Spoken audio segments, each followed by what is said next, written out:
하실 수도 있는데, 오늘 이제 시작을 해보실 내용은 이 패밀리에서 자체적으로 이제 가구 같은 거를 작성을 하셔야 되는 경우가 있죠.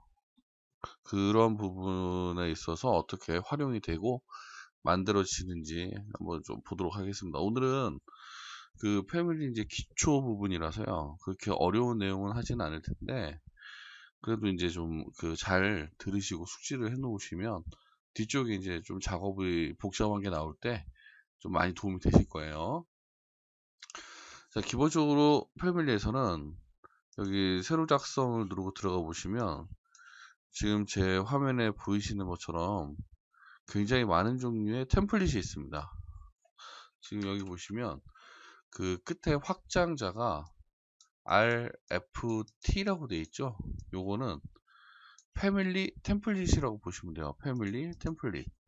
그래서 레빗 같은 경우에는 이제 패밀리를 만드실 때는 요런 템플릿을 활용을 해서 분야에 맞게 분야에 맞게 분야에 맞게 작업을 진행을 하시면 되겠습니다. 그래서 오늘은 일단 가장 기본이라는 미터법 일반 모델에 대한 부분을 조금 설명을 드릴게요.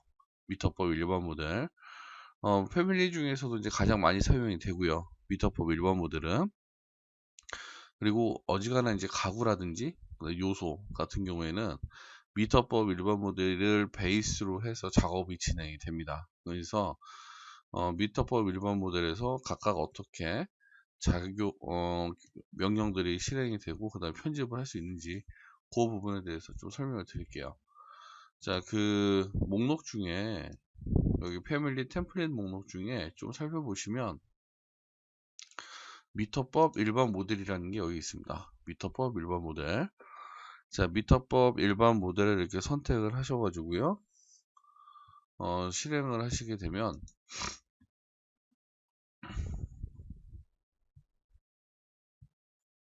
조금 실행하는데 시간이 걸리네요. 자, 지금 창이 떴죠? 자, 실행하시게 되면 지금 화면에 보시는 것처럼 이쪽 상단에 이제 리본 메뉴 부분하고요. 그쵸? 이쪽 상단에 리본 메뉴 부분. 그 다음에 좌측에 보시면 이제 특성 창이 이렇게 위치를 하게 되고, 그 다음에 여기 프로젝트 탐색기 창이 열리게 되는데요. 그리고 여기 보시면 중간에 이렇게 십자선이 이렇게 딱 지나가고 있죠. 그죠? 이전에 이제 그 프로젝트 창 하시면서 한번 제가 설명을 드렸지만, 패밀리를 작성을 하실 때는 순서가 어느 정도 잡혀 있어요. 순서가. 물론 이제 이게 제가 하는 순서기도 하고, 패밀리를 작성하는 사람마다 조금 다르기는 하지만, 거의 뭐 비슷하다고 보시면 될 것 같아요. 자, 첫 번째로 하는 거는 이제 가이드라인을 만들어 주는 거죠. 가이드라인을 작성을 해주시면 되는데, 뭘로 하시냐면 참조 평면으로 가이드라인을 작성을 하시게 되고요. 그 다음에 치수 기입을 하셔야 되겠죠. 자, 치수 잡아주시고, 그 다음에 이제 세 번째가 모델을 작성을 해서 모델 구속이라는 걸 하셔야 되겠죠. 이렇게 해서 단계가 세 가지 정도의 단계로 나눠지게 되는데, 자, 가장 기본적인 박스 형태를 먼저 모델링을 하는 걸 한번 해볼 텐데요. 자, 지금 보시게 되면 화면에 제가 지금 그리고자 하는 모양은 예를 들어서 이런 형태, 이런 형태. 자, 이런 형태의 박스를 내가 좀 그려보고 싶다. 그럴 때 이제 그 일반적으로 우리가 도면을 그릴 때는 이 박스에 가로, 뭐 세로, 그 다음에 높이, 이런 부분들을 되게 중요하게 보시죠. 그런데 패밀리 같은 경우에는 어차피 이 모든 치수가 전부 다 가변 치수라고 산정을 하시면 돼요.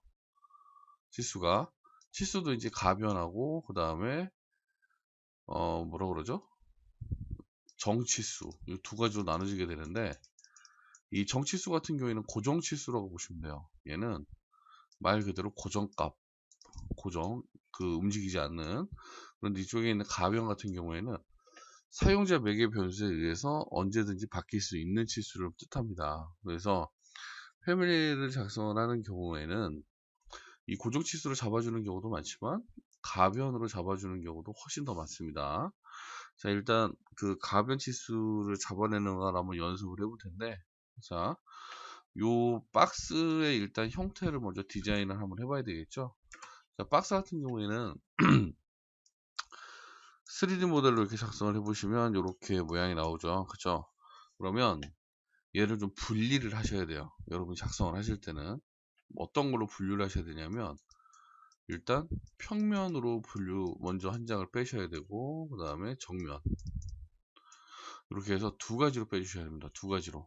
그리고 경우에 따라서는 측면, 평면에서는 지금 이 상자에서는 여기서 평면이라는 거는 여길 뜻하죠. 그쵸? 그러면 평면이 이렇게 생겼구나 라고 스케치를 분리를 하셔야 되고요. 그 다음에 이제 측면 같은 경우, 정면이 여기죠. 그러면 정면도는 이런 모양이다 라고 이제 가정을 하셔야 되고, 우측 같은 경우에는 경우에 따라 좀 그 형상이 이쪽에 뭐 이렇게 깎여 있거나 아니면 이쪽에 구멍이 뚫려 있다, 요럴 때는 이제 뽑으시면 되는데, 이런 경우가 아니라 그러면 우측을 뽑으실 필요는 없습니다. 자, 치수를 이제 가상 치수로 한번 잡아 보실 텐데, 선택을 하실 수가 있어요. 치수를 어떤 걸 선택을 하실 수 있냐면, 지금 여기 보시면 여기 가로값 넣으셔야 되겠죠. 그런데 이 가로값의 치수는 평면에서도 넣으실 수도 있고 정면에서도 넣을 수가 있겠죠. 왜냐면 위에서 내려다보는 거에서는 여기 가로가 W 값이 나오잖아요. 그쵸? 정면도에서는 이렇게 물체의 측면을 바라봤을 때 가장 긴 쪽, 여기가 W 값이 될 수 있죠. 그러면 양쪽을 다 잡으면 안 되냐라고 이제 가끔 이제 물어보시는 분들이 있는데, 요게 이제 양쪽을 다 잡게 되면 그 지나치게 치수를 구속한다 그래서 경고가 뜹니다. 경고가.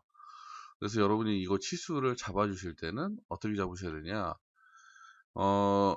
모든 치수를 한눈에 파악하기 편한 뷰에서 잡으시면 돼요.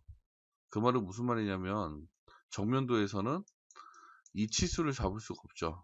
그쵸? 정면도에서 잡을 수 있는 거는 높이, H 값을 볼 수가 있는 거고, 평면에서는 가로와 세로를 이렇게 보실 수가 있는 거겠죠.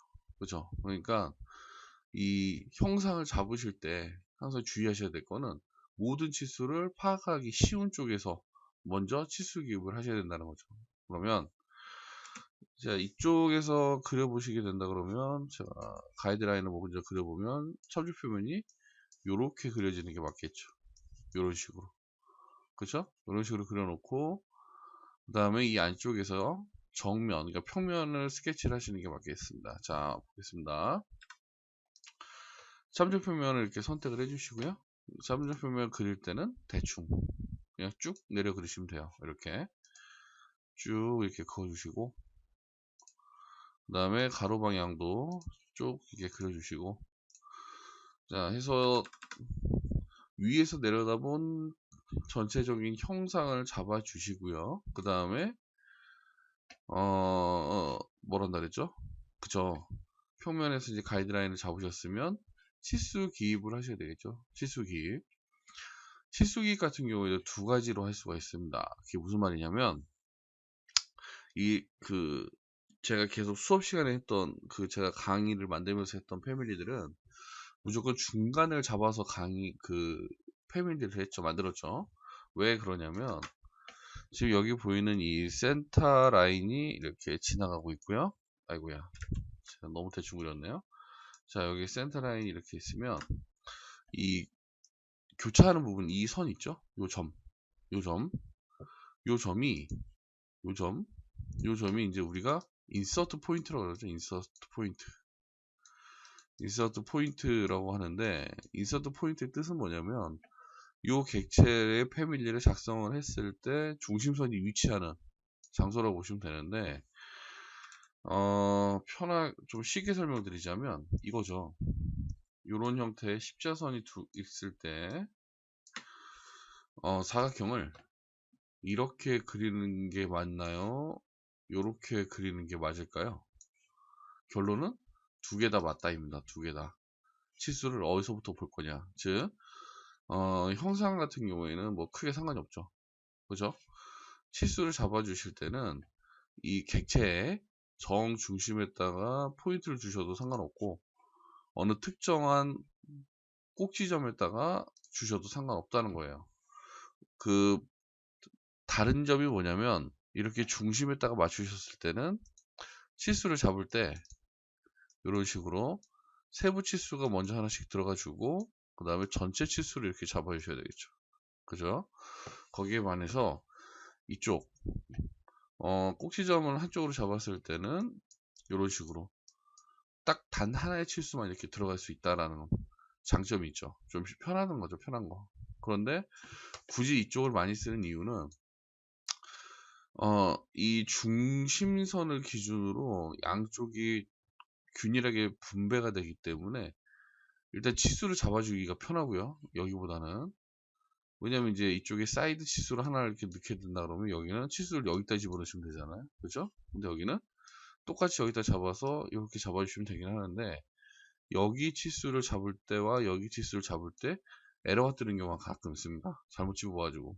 요거는 이제 여러분들이 패밀리를 조금 많이 만드시게 되면 금방 해결되실 문제긴 한데요. 자, 그런 문제가 있어서 일단 처음에 패밀리를 배우실 때는 이쪽으로 배우시는 것을 추천을 드립니다. 이쪽은. 자, 그럼 치수를 잡을 때 어떻게 잡으셔야 되냐면, 첫 번째 잡는 게 세부 치수고요. 첫 번째 잡는 게 세부 치수. 두 번째 잡아주는 게 전체 치수라고 보시면 돼요. 그 세부 치수 같은 경우에는 이제 경우에 따라서 EQ라는 게 적용이 되고, 그 다음에 전체 치수 같은 경우에는 레이블이 적용이 되겠죠. 레이블. 요 레이블을 우리가 매개 변수라고 합니다. 매개 변수. EQ 같은 경우에는 요런 라인이 있을 때 이쪽의 길이와 이쪽의 길이를 등간격으로 동일하게 맞춰주는 기능이죠. 그죠? 그래서 EQ를 잡아주시게 되면 중심을 빠르고 편하게 잡을 수 있다는 장점은 있습니다. 자, 한번 해볼게요. 치수 잡으실 때는 이렇게 만약에 이런 식으로 선이 빠져 있다 그러면 선택하시고, 첫 번째 선택, 그 다음에 두 번째 선택, 세 번째 선택을 하시고 치수선의 위치를 이렇게 지정을 해주시면 돼요. 그럼 이렇게 치수가 들어가고요. 그 다음에 전체를 이렇게 잡아주시면 됩니다. 전체를. 무슨 말씀인지 이해되셨죠? 치수를 잡아주실 때는 DI라는 명령으로 잡아주시면 되겠습니다. DI. 자, 한번 해볼게요. 자, 치수를 잡아주는 명령은 DI라는 명령이 있죠? DI. 자, 이제 뭐 어느 정도 레비터 좀 손에 익으셨으니까 치수기 같은 이런 단축키들은 꼭 외우셔야 됩니다. 자, 첫 번째 치수 보조선의 위치를 잡아주시고, 두 번째, 그 다음에 세 번째 잡아주신 다음에 적당한 자리에서 치수선의 위치를 이렇게 딱 찍으시면 되겠죠? 자, 치수선을 찍으시면 곧바로 상단에 EQ라고 뜨죠? 자, EQ를 눌러보시면 치수가 이렇게 딱 맞춰지죠? 그쵸? 치수가 맞춰지는데, 지금 보시면 아시겠지만, 여기 중간에 있는 이 중심선은 절대 안 움직입니다. 아시겠어요? 절대 안 움직입니다. 움직이는 거는 이쪽에 있는, 양쪽에 있는 그 참조 평면이 움직이겠죠. 그죠? 자, 이렇게 잡아주시고, 그 다음에 전체 치수를 곧바로 이렇게 잡아주시면 되겠죠. 전체 치수. 그러면, 아니, 반대쪽에다가 또 잡으면 어떻게 될까요? 반대쪽에. 자, 한번 제가 잡아볼게요.